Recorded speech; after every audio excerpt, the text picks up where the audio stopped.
17대, 19대, 20대, 21대 4선 국회의원으로 활동을 해 오셨습니다. 쭉 농해수위에서 이제 활약을 해 오셨어요. 특별한 좀 사명감이라고 할까요? 그런 게 분명히 있으셨을 것 같은데 어떠셨나요? 농부의 자식이고 농철 출신이고 또 제가 농대를 나왔어요. 그리고 국회의원이 됐는데 내가 무슨 일을 할까 많은 고민을 했을 거 아닙니까? 국회에는 17개 분과위원회가 있는데 네. 저는 기록에 나와 있는 대로 사선하는 동안 농해수만 했습니다. 그래서 그걸 하면서 저는 지금도 보람을 느끼는 거는 농촌, 농민, 어민, 축산인들이 꼭 필수적으로 필요한 게 농사 짓는데 필요한 이 기름값입니다. 네. 그게 면세유라고 하는 거예요. 면세유. 그게 1년에 우리 농촌 농민들이 2조 116억을 써요. 국회에 60만 개 법이 있는데 제일 돈이 많이 들어가는 법이 단일 법안으로는 면세유법이에요. 네. 그걸 제가 이제 만들었거든요. 그리고 이제 그 다음에 농촌 농민이 농사 짓면 항상 어렵고 빚을 지거든. 네. 그 빚 지는 이유가 뭔가. 그걸 나름대로 우리 보좌진들하고 연구를 좀 많이 했죠. 네. 해보니까 농사 짓는 데 제일 많이 들어가는 비용이 이 농기계 구입 자금입니다. 여러분들이 잘 아시는 못 심는 기계가 이양기를 6인조가 2,100만 원 줘야 사는데 그거 사서 한 열흘간 모를 심거든요. 농촌에서. 네. 열흘 못 심고 창고에 놔뒀다가 내년에 또 꺼내 쓰는 거예요. 그런데 그걸 구입한 농민은 1년 12달 2,100만 원에 대한 이자, 이 원금, 그걸 네. 같이 내는 거예요. 네. 그러니까 기계 하나 사면 빚지는 거예요. 갚을 길이 없어. 농사 져서 2천만 원 어떻게 갚습니까? 이게 자기가 못 갚으면은 자식에게 빚을 물려주는 거죠. 이래서 농촌이 빚을 대물림하는 겁니다. 그 이거를 어떤 방법으로 해결할까? 그래서 이제 덴마크나 노르웨이, 스위스 이런 농업 선진 국가는 농기계 임대법이라는 게 있어. 네. 그래서 우리나라도 농기계를 임대법을 만들어서 농민이 비싼 기계를 직접 사지 말고 정부가 사서 일정 기간에 갖다 놓으면은 그걸 임대해서 쓰는 거죠. 그러면은 2,100만 원 주고 안 해도 네. 뭐 한 마디 심는데 뭐 15,000원, 뭐 2만 원이면 심는단 말이에요. 그래서 농기계 임대법을 이제 제가 만드는 거죠. 이렇게 이제 농촌 농민에게 소득, 권리, 이익이 갈 수 있는 법. 그걸 이제 손을 대다 보니까 국회의원이 4번을 해도 딴 데를 갈 수가 없어요. 사장님이 역시 만드신 정책들이 농업을 이해해야만 만들 수 있는 정책이 아닌가 싶습니다. 그렇습니다. 또 21대 의정 활동을 마친 후에는 AT 사장 자리로 옮기셨는데요.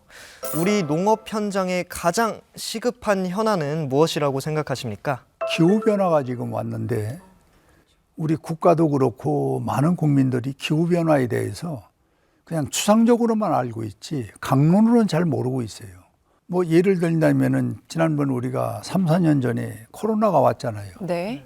그때는 사람이 사람을 못 만났지 않습니까? 또 경제도 유통이 안 됐잖아요. 그러니까 자기가 있는 것 갖고 자기가 먹었어야 돼요. 코로나가. 네. 그러다 보니까 세계가 모두가 동결됐지 않습니까? 그런데 백신이 생산되면서 그게 해제가 됐잖아요. 그런데 기후변화는 그보다 몇백 배 더 큰 재앙입니다. 이거 백신 나온다고 해서 기후변화가 해결되는 게 아니잖아요. 그렇죠. 그럼 스스로 공부해서 이 기후변화를 이길 수 있는 방법을 찾아야 되는데 지금 일본만 같더라도 한 10년 전부터 이 준비가 있었거든요. 네. 그런데 우리도 그건 알고는 있는데 지금 강론이 없어요. 제일 먼저 기후변화에 타격 입는 거는 농촌 농민입니다. 그래서 지금 그런 부처인 공사에 와 있다 보니까 상당히 이제 많은 좀 문제점을 해결하기 위해서 지금 아주 분투 노력을 하고 있습니다. 제일 타격을 먼저 입는 게 이제 농민이고 네. 그다음 결국에 소비자의 몫이잖아요. 그렇습니다. 작년 내내 이제 뉴스에서도 뭐 금배추다, 금사과다 이런 단어들이 나왔거든요. 그야말로 정말 가격이 너무나 치솟아서 사 먹기 부담스러울 정도까지 이제 가격이 올랐잖아요. 그래서 장을 보면은 참 그런 걸 많이 체감들 하실 거고 오히려 불안하다 이런 느낌까지 받으신다고들 많은 분들이 이야기하시거든요. 이런 것들 좀 예방하고 막기 위해서 어떤 것들이 좀 필요할까요? 우리가 지금 짓고 있는 모든 농산물이 옛날부터 대대로 지어오던 것들인데 갑자기 온도가 지금 25도, 30도로 올라가잖아요. 그럼 거기에 맞는 시종자 신품종을 개발해야 돼요. 일본은 그렇게 하고 있어. 노르웨이, 덴마크도 다 그러고 있어. 그래서 신품종 이 씨앗을 빨리 기후변화에 맞는 품종 개량을 해야 된다. 그리고 이제 거기 또 하나 덧붙인다면은 이제는 그 뜨거운 온도에서 생산된 농산물을 네. 보관할 곳이 없잖아요. 그게 저온 창고입니다. 저온 창고. 이제는 저온 창고가 없이는 농산물을 보관할 수가 없어요.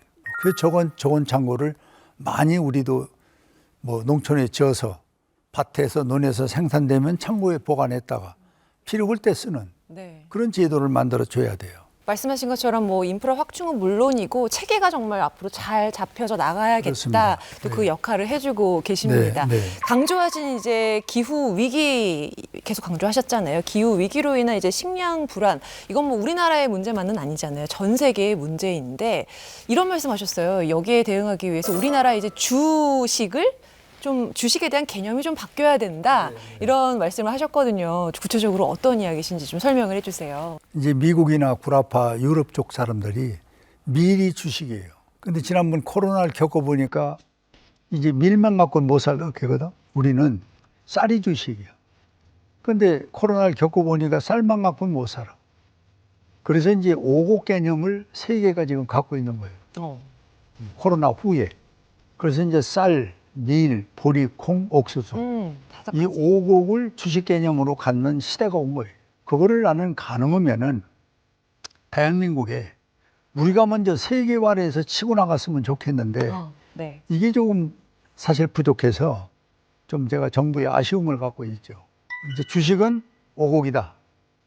오곡을 많이 갖고 있는 나라가 강한 나라다. 강한 나라는 무기를 많이 갖고 있다. 그 무기는 식량이다.